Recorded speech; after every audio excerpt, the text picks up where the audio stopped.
మీ దగ్గర ఎలాంటి skill development కావాలి? నాలాంటి వాడే ఉన్నాడు. మా అన్నయ్య చిరంజీవి గారు మొన్నే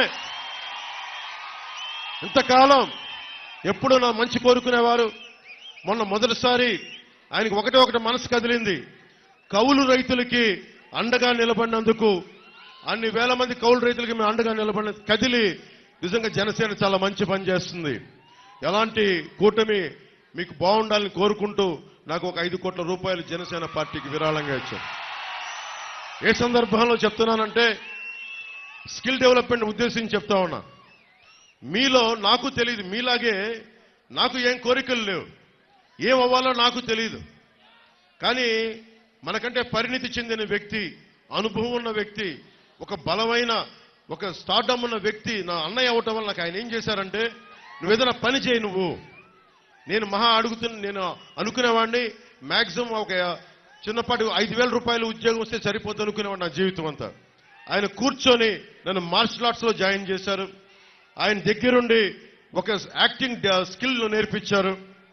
అవన్నీ నేను కూర్చొని నేర్చుకొని మీ గుండెల్లో స్థానం సంపాదించుకున్నాను.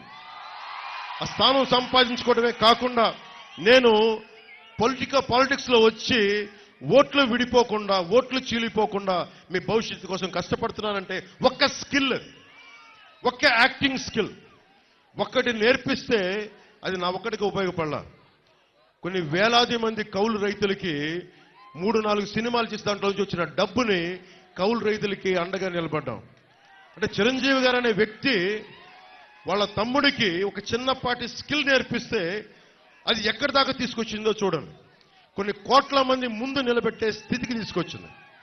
ఈరోజున చంద్రబాబు గారిని కూడా ఒకటే కోరుకుంటున్నాం, మీరు ఒక పెద్దన్నలాగా, మేమందరం కలిసి, మోడీ గారు ఒక పెద్దన్నలాగా అందరం కలిసి ఇక్కడున్న యువత కోసం, ఆడబిడ్డల కోసం, యువకుల కోసం మీ దగ్గర ఏ స్కిల్ ఉంది, మీకు ఏం నేర్చుకోవాలని ఉంది, భవిష్యత్తులో వయోజన విద్యలో ఒక సెపరేట్ స్కిల్స్ ఏమైనా కావాలా, ఇవన్నీ ఒక సెన్సెస్ లాగా తీసుకొని స్కిల్ డెవలప్మెంట్ సెంటర్స్ కనుక ఇక్కడ పెట్టగలిగితే మీకు బోల్డంత ఆదాయం వస్తుంది. మనకి బైబిల్లో ఒక సూక్తి చెప్తారు, చేపని ఇవ్వడం కాదు, చేపని పట్టివ్వడం నేర్పించుకోమని.